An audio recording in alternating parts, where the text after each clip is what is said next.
Ketua DPP PDI Perjuangan Puan Maharani menyatakan semua bisa bergotong royong membangun negara sesuai dengan inisiatifnya masing-masing. Soal pembentukan Dewan Kolonel asal sesuai dengan arahan Ketua Umum PDI Perjuangan. Bergotong royong untuk membangun bangsa dan negara melalui inisiatifnya masing-masing, selama itu sesuai dengan arahan Ibu Ketua Umum bahwa semuanya harus bergerak ke bawah, turun ke lapangan untuk bergotong royong bersama rakyat menjalankan semua program-program yang bermanfaat bagi rakyat. Setelah Dewan Kolonel yang dibesut para loyalis Puan Maharani di DPR, kini muncul tandingan Dewan Kopral yang digagas oleh loyalis Ganjar Pranowo GP Mania.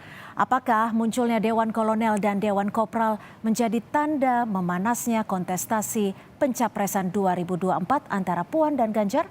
Sudah bergabung analis politik dari UIN Syarif Hidayatullah Jakarta, Adi Prayitno. Selamat petang Pak Adi, terima kasih waktunya bersama kami di Kompas Petang. Selamat petang, Cynthia.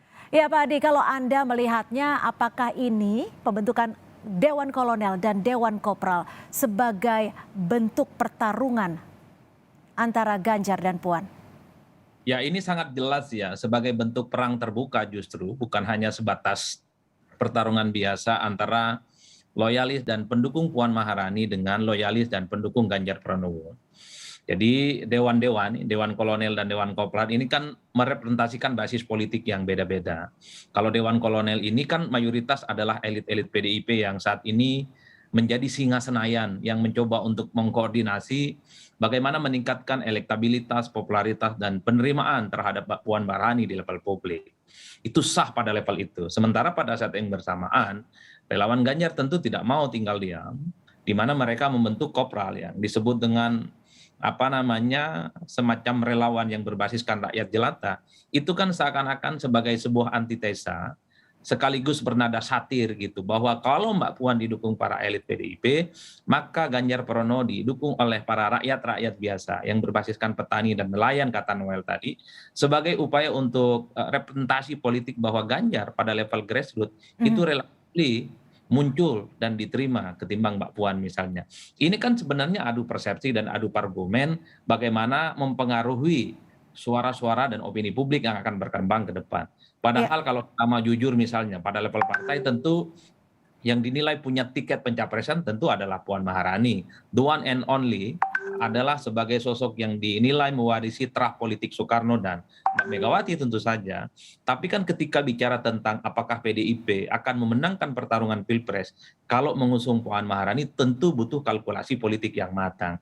Pada level inilah saya kira kemudian maka Dewan Kolonel dan Dewan Kopral ini saling saut-sautan sebenarnya sebagai penegas bahwa sekalipun Mbak Puan didukung oleh mayoritas elit PDIP, tapi pada saat yang bersamaan Ganjar Pranowo didukung oleh para relawan-relawan yang diklaim oleh Noel itu berjejaring sebagai tempat. Iya, Pak Adi, dengan adanya Dewan Kolonel dan juga Dewan Kopral ini, apakah ini juga mengartikan bahwa ada adu kuat antara mereka yang mendukung Ganjar Pranowo dan juga mereka yang mendukung Puan Maharani? Tentu ini adu-adu kuat, kan saat ini kan memang teman-teman elit PDIP 100% berkampanye, bagaimana terus meningkatkan daya terima, adaptasi, popularitas, dan elektabilitas Puan di level publik. Itu tidak bisa dipungkiri, itu sebagai sebuah ikhtiar politik ya. Tapi pada saat yang bersamaan kita juga bisa melihat bagaimana para relawan Ganjar ini kan berjejaring. Hampir tiap kita melihat deklarasi gitu ya, dari kalangan emak-emak, ada ustadz, dari ulama, entah itu dari mana relawannya. Tapi yang jelas bahwa penerimaan publik terhadap Ganjar Pranowo itu kan berdenyut di mana-mana. Minimal itu yang terekam dan direcord pada level media dan publik secara umum. Ya. Makanya ini yang saya kira memang soal bagaimana pertarungan politik ke depan. Karena Dewan Kolonel ini kan relatifly jalan yang harus ditempuh kan juga lumayan serius. Misalnya pertama mereka harus bekerja bahwa suara PDIP yang 20% itu bisa dikonversi menjadi suara Puan yang elektabilitasnya tidak signifikan. Itu kan bukan pekerjaan mudah. Yang kedua misalnya adalah bagaimana suara Mbak Puan Maharani bisa keluar dari basis-basis memilih PDIP. Karena kalau hanya bermodalkan basis suara PDIP tentu agak rumit bisa memenangkan pemilu untuk yang ketiga kalinya. Ya, Dengar-dengar eh, PDIP ingin Pak Adi, hat-trick. kalau Anda menganalisanya seperti apa? Karena disebut Megawati juga sempat kaget ketika ada bentukan Dewan Kolonel dan bisa jadi arahan hari ini itu berkaitan dengan pembentukan Dewan Kolonel yang dibalas dengan pembentukan Dewan Kopral. Anda menganalisanya seperti apa? Ya, saya kira PDIP itu adalah partai yang cukup apa namanya memegang teguh di mana ketua umum di atas segala-galanya. Itu artinya apa? Soal pencapresan tidak boleh ada manuver-manuver politik yang di luar koordinasi ketua umum partai. Ya, the one and only adalah Megawati sebagai veto player yang bisa menentukan, bisa memutuskan kemana kira-kira bandul capres itu harus dikonsolidasi. Dewan Kolonel sebenarnya secara tidak langsung ini menegaskan bahwa di internal PDIP secara terbuka sudah mulai mendukung dan memberikan totalitas kepada Puan Maharani untuk diusung. Hmm. Tentu tidak kondusif di internal karena ya, dalam tanda kutip ya, tidak kondusif di internal dalam tanda kutip karena sejauh ini Megawati Soekarno Putri rasa-rasanya belum memutuskan kepada siapa soal tiket pencapresan akan diberikan entah kepada Ganjar ataupun kepada Puan Maharani. Tapi Anda melihatnya seperti apa? Mana yang lebih kuat? Dewan Kolonel yang dibentuk oleh para elit atau Dewan Kopral yang justru akan mengumpulkan grassroots? Tergantung parameternya, Mbak Cynthia. Kalau mengacu pada pendukungnya Ganjar Pranowo tentu sangat rasional karena basis pemilihnya adalah basis pemilih yang didasarkan pada rakyat jelata ya. Dalam berbagai survei misalnya tingkat penerimaan publik dan elektabilitas Ganjar di atas rata-rata. Bahkan selalu memuncaki survei-survei bahwa Ganjarlah yang paling unggul sampai saat ini. Pada saat yang bersamaan kita juga harus tahu sekalipun tiket pencapresan di elit PDIP hampir bisa dipastikan ke Mbak Puan, tapi kan elektabilitas Mbak Puan nggak naik secara signifikan. Bagi saya adalah the end of the day-nya PDIP itu pastinya akan memilih kandidat capres yang pastinya dilihat memenangkan pertarungan politik di 2024. Bukan hanya sekedar ikut kontestasi tapi kalah. Makanya sampai sekarang sekalipun Mbak Puan diusung oleh mayoritas elit, tapi karena elektabilitasnya rendah tentu wait and see dulu. Mbak Puan diberikan ruang untuk melakukan konsolidasi kerja-kerja politik dengan para tim dan para elit-elit PDIP yang saat ini memang terbentuk dalam forum apa namanya kolonel itu.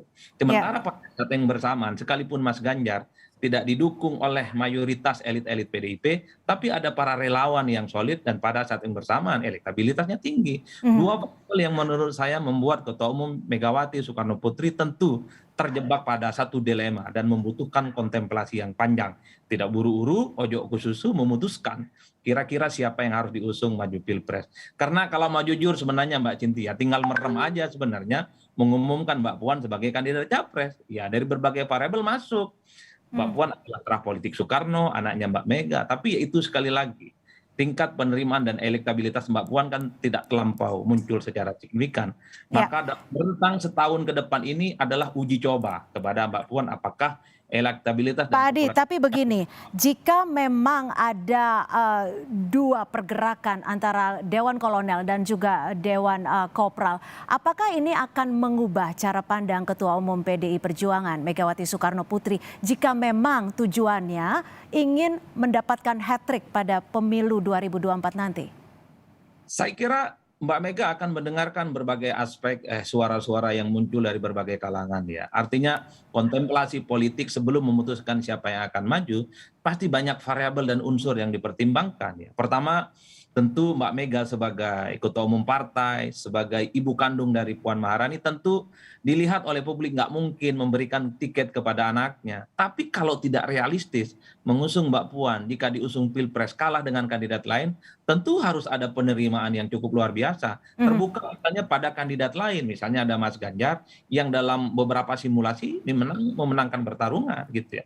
Kecuali ke depan dalam rentang setahun setengah ini elektabilitas Mbak Puan relatif kompetitif misalnya 10%, 15% ataupun 20%, saya kira tidak ada kendala apapun bagi Mbak Mega untuk memutuskan. Puan. Pak Adi, singkat saja, jika Dewan Kolonel beranggotakan saat ini kurang lebih 12 orang dari 11 komisi di DPR RI dan Dewan Kopral berjumlahkan, kita nggak tahu seberapa banyak nanti grassroots yang akan bergabung. Kontes perjuangannya akan seperti apa nih antara keduanya? Apakah ini akan bisa menimbulkan perpecahan dalam tanda kutip? Saya kira ini justru bagus dewan-dewan kolonel, dewan kopral ya, karena soliditas itu seringkali dimunculkan dari berbagai fiksi dan konflik yang ada di dalam. Kalau mau jujur kan sebenarnya head to head-nya ini antara eksternal dan internal. Di internal PDIP saya kira sampai saat ini tidak ada gejolak apapun Mbak Cynthia. Relatively mereka solid mendukung Puan Maharani. Tapi ingat bahwa Ganjar sebagai kader PDIP juga mendapatkan dukungan dari eksternal ya, yang berbasiskan relawan-relawan yang berbaring. Dan pada saat yang bersamaan, kalau kita melihat angka-angka statistik, memang mayoritas pemilih PDIP, 66% itu lebih condong memilih Ganjar Pranowo sebagai kandidat yang layak diusung untuk 2024.